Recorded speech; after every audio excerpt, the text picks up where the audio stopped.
Godzilla Minus One has finally released for us North American folks. For us United Statesians, if you will. What an absolutely wonderful experience of a movie that this was. Like, it was brilliant. I avoided everything online about it, only seeing the very first trailer and maybe a still image or two of Godzilla's design afterwards. And I'm really glad I got to go into this completely blind. I mean, even with expectations for it, it would have probably still blown those out of the water in true atomic breath fashion. Like, it's just that good. Okay, that's it. Review over. No, I'm joking. No, that was just the spoiler-free review. And from here on out, we're going to be delving into these juicy details. So if you haven't done so yet, I'd highly suggest giving this movie a watch before watching this video. But with all that being said, stay tuned as we go through this in-depth review of all my positives with the movie, my negatives with it, and the itty-bitty mixed bits. So the first thing I want to mention is that this feels like a very different Godzilla movie than pretty much any of the others. And what I mean by that is that it's a very character-driven, focused story. They're really focused on just building these characters up, building relationships with the characters, and really getting for you to care about them. I also think it's a very unique story, especially like following this time period. There's this kamikaze pilot, he's returning from war and he's being seen as a failure. So it definitely has a lot of uniqueness to it. But the rest of the characters also have just incredible charm. They're so well written and it just really gets you to connect with them. Like, I loved every single character. Even the background characters felt like real people with real views and personal struggles. My favorite line in the movie is actually said by a background character, where he's asking, "Is this plan against Godzilla, is it a one-way trip?" The doctor responds, "No, we're approaching this with value to human life. We want everybody to make it back." And then the guy immediately responds with, "Well, it's already better than wartime." I don't know, that one just kind of tickled me. I was in the theater just chuckling my booty off. All of this like grand characterization, it really came through with just beautiful acting. I mean, all the actors were pretty incredible. Like, there was a scene where Shikishima is looking for Norika, like after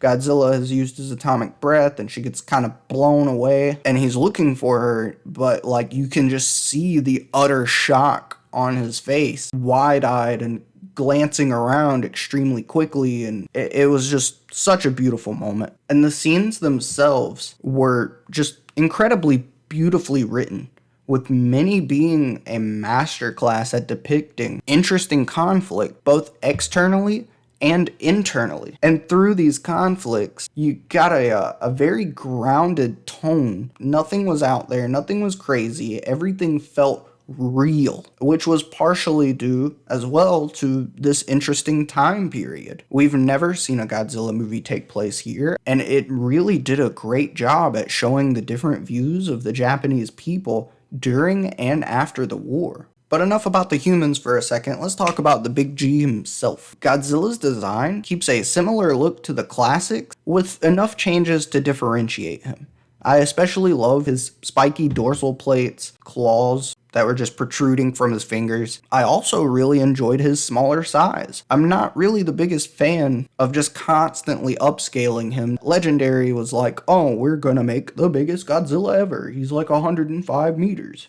And then Shin Godzilla came out and they're like, "Oh, well, ours is going to be 108 meters. The next Legendary movie came out and they're just like, "Well, now ours is 115 meters. It felt like dick measuring to me. So I'm really glad that they just sized him down. I also really like how they utilized Godzilla's classic roar. Like, it's straight ripped from Gojira and it's so garbled, it's monstrous, and it just beautifully works here. And one last thing about the design of Godzilla himself. I loved the look and the power of the atomic breath. Like, this little blue beam, it resembles like the beam of a particle accelerator before it sets off this gigantic nuclear explosion.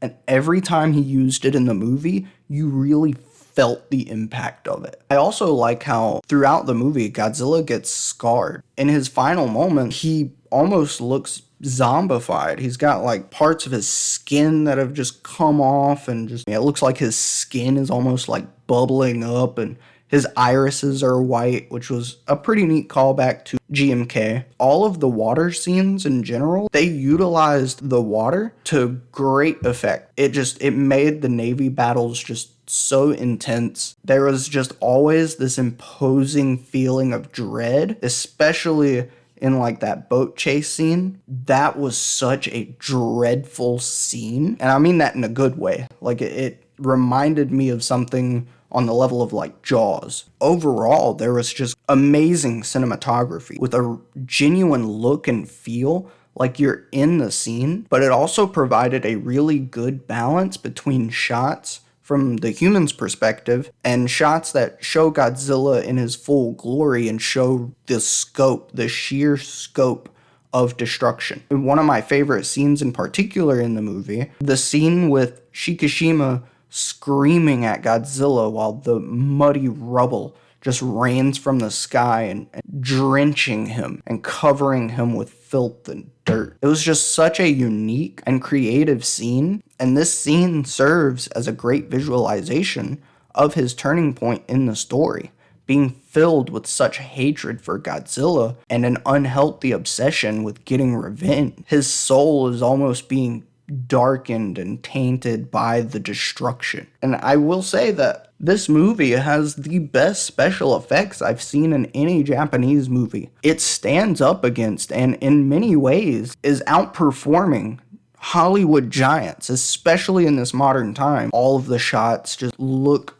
absolutely amazing. It also sounds great. Like the sound design in this movie, I know we mentioned Godzilla's roar before, but going to the climax where everything is just deathly quiet as Shikishima is just flying this plane in. It's just moments like that that really stand out. One of the things that makes that boat chase scene that I mentioned earlier so dreadful is just how they used the music. And the classic songs that they used, I have never seen them utilized this wonderfully. It was just such a reminder of why those classics are so iconic. The thematic messaging in this movie is absolutely wonderful as well. Thematic messaging is always at the core of Godzilla, and it really shines through here. I mean, they cover a lot of topics, from the effects of manipulative government, especially during wartime, emotional vulnerability and maturity, themes of PTSD, the fact that the government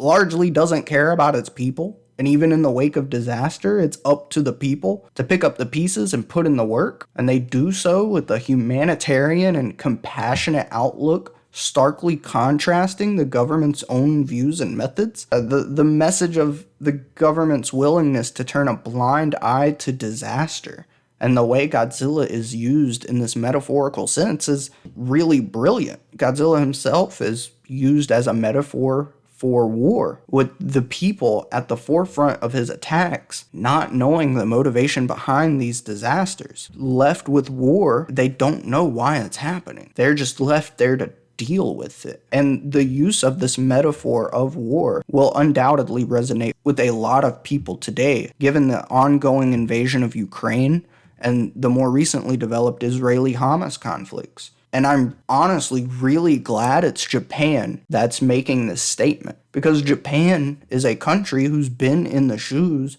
of the wrongful aggressors of war. They just do a really good job at showing the impacts of the war on, not just the opposing side, but on your own people as well. And one final positive I want to throw out there is that there's possibly this unintentional fake-out foreshadowing of Shikishima's sacrifice. He gets his left eye injured, like, towards the end of the movie, and it gets swollen shut. And when I first saw that, I was like, oh, so it's just like Serizawa's eye patch. They both have injured eyes. He's going to sacrifice himself. That's gotta be what that means. And just kind of subverted my expectations in a way that I honestly kind of enjoyed. That's all my positives with the movie.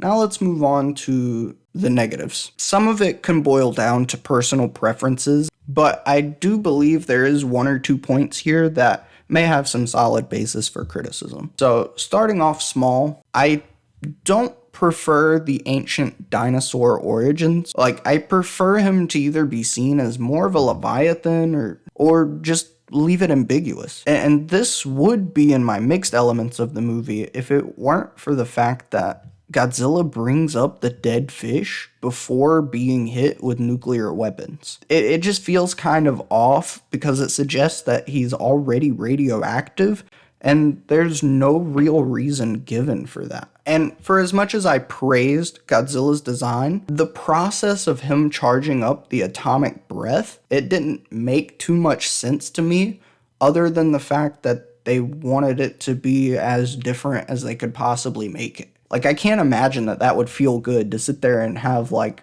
your spine just pop itself out of place all the way up your back so you can set off a nuke. And I also want to bring up how extremely slow and janky he walks. I get that they were trying to show off the sheer weight of his steps, but I feel like it could have been sped up just ever so slightly and still done an amazing job at showing that. When he's walking, it feels so stiff compared to when he's attacking. And I feel like if they'd have made it either just a little bit faster or maybe a little bit smoother in the initial scene, he moves with a lot more swiftness. And I feel like it's just too much of a contrast from that initial scene to after he's hit with the nuke. But now we get into something that's a little more serious for me. Like, all this other stuff is a little bit nitpicky or just personal preference. This next one I feel like has some basis. I would have loved to see just a bit more characterization of this Godzilla. Like, he doesn't have any character at all. And I do understand that they don't necessarily want him to have a motivation because it's just supposed to be war being dropped off on these people without, like, no reason why. They just have to deal with it. But I would have loved a tiny bit of characterization on his part. This is just spitballing, but maybe make him like a bit more sinister. Like, he enjoys causing mayhem. He almost looks to cause death to people. While he does serve as a metaphor for war and the government's ability to turn a blind eye and all that, there is a severe lack of discussion around nuclear weapons throughout this movie, especially considering that it takes place directly after nukes were first dropped on Japan and continued to be tested off the coast in the Pacific waters. Like, that was the only thing about the movie that didn't seem realistic to me, was the fact that nobody wants to talk about nuclear fallout or the effects of it. And nobody wants to talk about the fact that these giant explosions have just hit Japan. Granted, Godzilla's atomic breath looks like a nuclear explosion. Besides just the look and the impact of it and the fact that Godzilla has radiation, like, the characters don't actually mention anything about dealing with radiation or dealing with nuclear warfare or anything of that sort. Now I'm going to move on to a couple of minor issues I have with the final act in particular. When they said that Godzilla needs time to charge up before using his atomic breath again, it was one of those moments where a character says something kind of random and out of nowhere, and it's just taken as a straight fact in the story. Like, don't get me wrong, it's not impossible for this character to know this information, but it's in no way hinted at or shown to the audience beforehand. It just suddenly becomes such important information so that we can have a window of opportunity for the climax. It's one of those personal things where, like, when a movie does this, like, they just have some random character say some random thing, and it's just taken as fact, and they work with that for the rest of the movie. Like, that's something that always bugs me. But moving on, the scene where the kid calls in the tugboats to come to the rescue, that was also just super cliched. Like, the Deus Ex Machina was just goodness, bro. Like, I'm fine with Deus Ex Machinas in movies sometimes, but this one was just done in a very similar vein to all the ships appearing at the end of Rise of Skywalker. Anything that reminds me of that movie is just gonna rub me the wrong way. That is such a terrible movie. At least there is some small dialogue to set up this moment, but I would have rather seen just a quick little tidbit of the kid gathering support or calling in as they're leaving port to say, hey, I have these people together. If you need me, call me. If something's going wrong, just let me know. Because it's like, how did he know the perfect timing to get there? I mean, I get it. It's just a random story convenience. Like, if he had to take a shit before sailing out, and then they got there like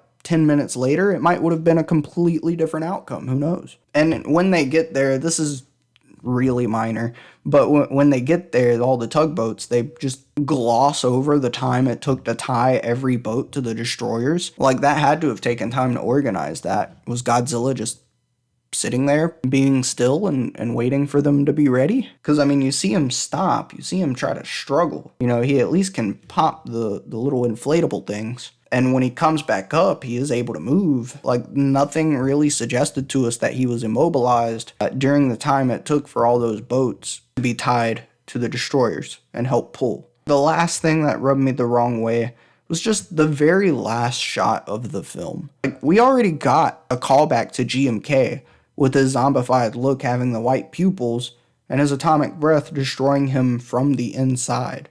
So to just rip the final shot of that movie and put it at the end of this one felt really contrived. The sequel baiting, it just took the emotional weight from the story. Because it's like these characters, they've spent so much time and Shikishima saying his war with Godzilla is over and his war with himself is over.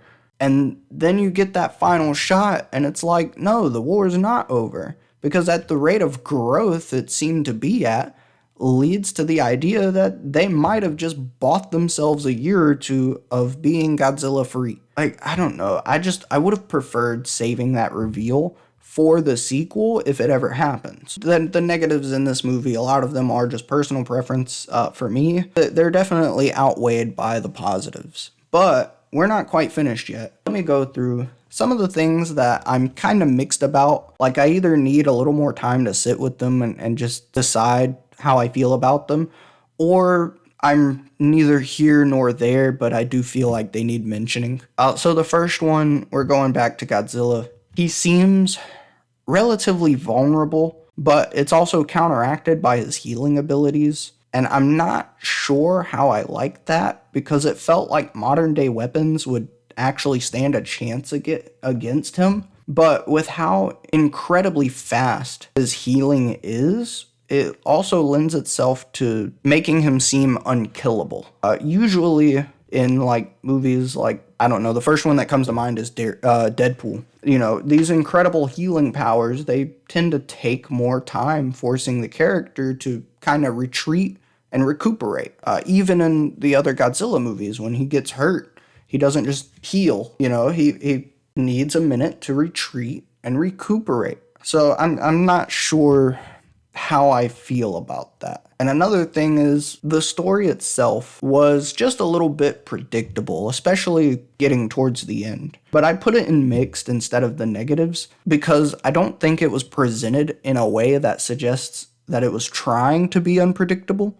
Despite what I've said, in my negatives, the movie doesn't rely too heavily on cliches. Yes, there are some there, but they're pretty far and few in between. So the unpredictability ends up just coming from forward thinking on what would be a natural progression for these human characters. Like, how would their arc progress? What would be the next step? And in that forward thinking, sometimes you're kind of just like, oh, okay, it would make sense for this to happen with this character. And so it made it a little bit predictable. Something that I wanted to note, but it's not something that really took me out of the story. It's just kind of there.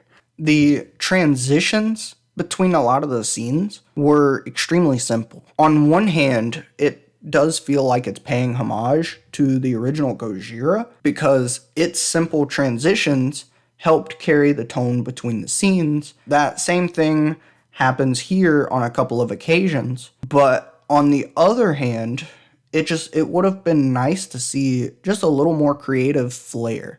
And not even just in the transitions, but in the camera work as well. With how top-notch the cinematography was from the very start, I was almost expecting them to go all out with a couple of these shots and have the camera move and follow the scene in unconventionally creative ways. It doesn't bring the film down in any way that they didn't do that, but it does feel like a minor missed opportunity. One example off the top of my head to kind of give you an idea of what I'm talking about is Kingsman, the Secret Service. In that movie, you have, I mean, everybody praises the long take of the whole church fighting scene, which, don't get me wrong, it deserves that. But, you know, even something just as simple as when when the characters are fighting in that movie and they flip over a bar in a restaurant and the camera flips over that bar with them.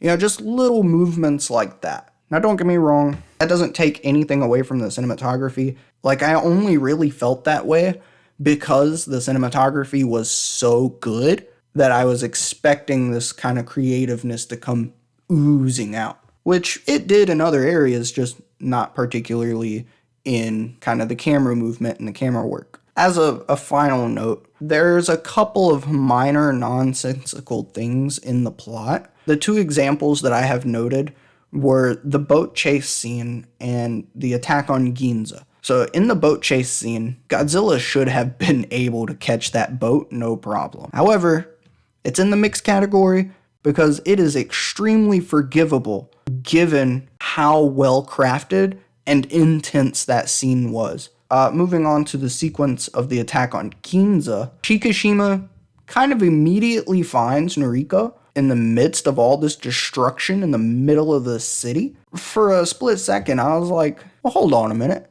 How the hell did he just happen to run into her in the middle of all this? And then I just kind of immediately threw the thought out of my head because this movie is already relatively long, so showing him struggle to find her probably wouldn't have added much to the story, nor added anything to Shikishima's arc. So it was just something that, like, it's in the mixed because it took me out of the scene for just a split second, and then I jumped right back into it with no problem. And with that, we're rounding off all of my thoughts of the good, the not so good, and the in-betweens of Godzilla Minus One. It's brought down a tiny bit through a few issues that I have with the third act, as well as lacking any real commentary on nuclear war in a time period directly following nuclear war. But even with that, it's truly a masterful work of art, elevated by a sense of uniqueness, extremely charming characters at the forefront of the story, and some surprisingly mature and relevant thematic messaging that feels naturally inserted into the story without alienating any part of the audience. So I guess if you want an arbitrary number time, I'd honestly say that this movie is a 9.5 out of 10. Like, it's just that good. But before I close out, I'm gonna switch gears a little bit and talk about how this movie resonated with me on a deeply personal level. So much so that it felt like an entirely different experience than just having gone to the movies. As a man who occasionally struggles with my own sense of emotional maturity and vulnerability, I felt a genuine connection to the character of Shikishima while watching him struggle to process difficult emotions, battling his own demons, and just having a difficult time opening up. And it goes even deeper than this, because just as a human being who has lived through natural disasters myself, I understand what it's like to feel largely neglected by a government in the aftermath of such events. A government that continues to ask so much of us individually to help keep their systems running, yet sometimes seems to do so little for us in return, leaving it up to everyday people to band together, to rebuild our communities, rebuild our lives to the best of our ability.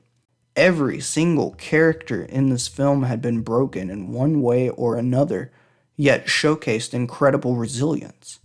I felt such a personal connection with all of them, and I've never had a film do that. I've never had a film resonate with me this much on this level. So yeah, this is one of the few times that I'd say, despite its minor flaws, this movie is something of a masterpiece. And that's all I've got. Thank you for watching, and Kenniron out.